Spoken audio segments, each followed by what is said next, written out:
shir jaraa'id uu ku qabtay xalay dalka nusataga Imaaraadka Carabta Sharaf Faarax Yuusuf ayaa wuxuu ku dhawaaqay inuu u taagan yahay madaxtinimada dowlad goboleedka Puntland. Khudbad dheer oo halkaa ka soo jeediyay uu kaga hadlayay barnaamijkiisa siyaasadeed ayaa hadaladiisii waxaa ka mid ahaa sida tan. walaalkay mudane Shiraax Xaaji Faarax Yuusuf mudane soo dhawow your excellency. بسم الله الرحمن الرحيم. السلام عليكم ورحمة الله وبركاته.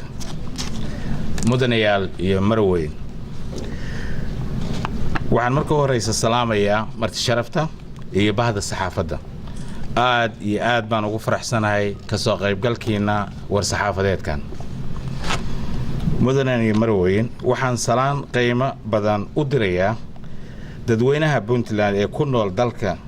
iyo dunida dacaladeeda waxaan rabaa inaan anigoo ah Shiraax Xaaji Faarax Yuusuf aan shirkan saxaafadeed ku sheego inaan u taagnahay musharax madaxweyne ee goboleedana Puntland jegada madaxweyne Puntland waxaan u malaynayaa nin reer Imaaraatiya oo ama Imaaraadka mid khaliijka ka hadda ka hor kaga dhawaaqay inuusan jirin Canada Mareykan iyo wadamo badan waxaan leeyahay saaxiibadayda kulligeyskayga waxaan u malaynayaa musharax Imaaraadka oo waliba door weyn ku leh badbaadadii dalka Soomaaliya baan u malaynayaa wax weyn ka soo qaatay I think inaynu istaahilo inaynu yeelano musharax madaxweyne. Thank you. maxaa igu dhaliyay su'aal baa la isweydiinaya war maxaa kugu dhaliyay inaad madaxweynaha Puntland soo taagto maadaama aan dalka Imaaraadka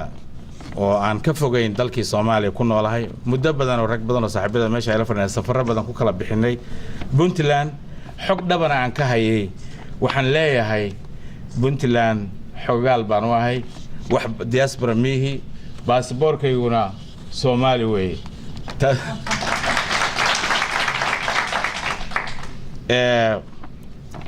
waxaan leeyahay wax badan baan ka ogahay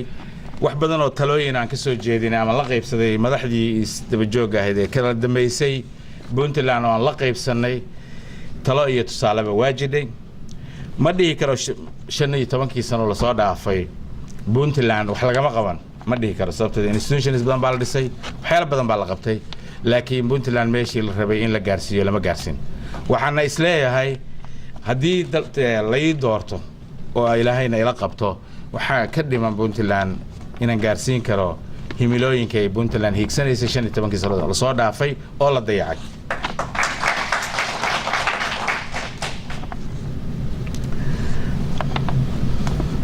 sidaa daraadeed anigoo ah muwaadin ay ku weyn tahay wadannimada iyo jacaylka Puntland wadajirkeeda waxaan leeyahay in jegada madaxweynaha haddii ilaahay igu garab galo waxaan ka qabanayaa qodobada soo socda ayaan wax ka qaban doonaa haddii ilaahay idmo waxa uu siyaasadayda degsanay waxa aad iyo aad marka u horeysa ugu hormarinaya nabadgelyada dalka Puntland sugidda ammaanka iyo dadka iyo dalka iyo hantidooda waa siyaasadda ugu horeysa ee degsan inaan wax ka qabto himilada andiiradana ku saarayo iyadoo ujeedadaydu tahay hirgelinta ammaanka nabadgelyada isla noolaanshaha dhacdooyinkan mar walba ka dhaca dalka sida dhaca boobka iyo falalka qorsheysan oo ka dhaca Puntland aanooyinka qabiil oo had iyo jeer laysu adeegsado ama baadiyaha ka dhaca dalka argixisada iyo waliba burcadbadeeda ayaan jeclahay inaan wax ka qabto Puntland waxay markii la asaasay sharcigu u dhigayaa inay ahayd 5 gobol iyo degmo maanta waxay maraysaa 9 gobol dastuurkuna wuxuu qabaa inay ahaato ku dhisnaato 5 gobol iyo degmo horumarinta kaabayaasha dhaqaalaha saawlo socotaanin waxa muhiim ah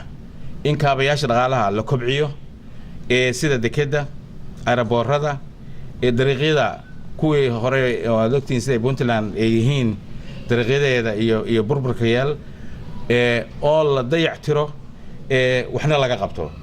isla markaasna kuwa cusub oo sida meelaha qaarkood aan gaariwaaga loo yaqaano wax laga qabto intaba waxaan jeclahay inaan wax ka qabto waxaad maqlaysaan mararka qaarkood inay golihii baarlamaanka kuwii dowladda golihii maxkamadda intuba ay isku milmaan mararka qaarkood laakiin annagu haddii ilaahay meeshaan ugu guuleeyo waxaanu samayn doonaa inaanu qolo walbi ay qabsato shaqadeeda iyagoo wada xisaabtan dhaba lala xisaabtamo waa barnaamij siyaasadeed oo ku salaysan dowlad wanaag iyo dimuqraadiyeed iyadoo loo marayo tubta toosan oo ku salaysan ka qayb qaadasho dhammaan qaybaha bulshada Puntland isla markaana barnaamijka noqon doono mid haysta kalsooni dadka oo dhan. Saciid Cabdalla, telefishinka caalamiga ee Royal Dubai.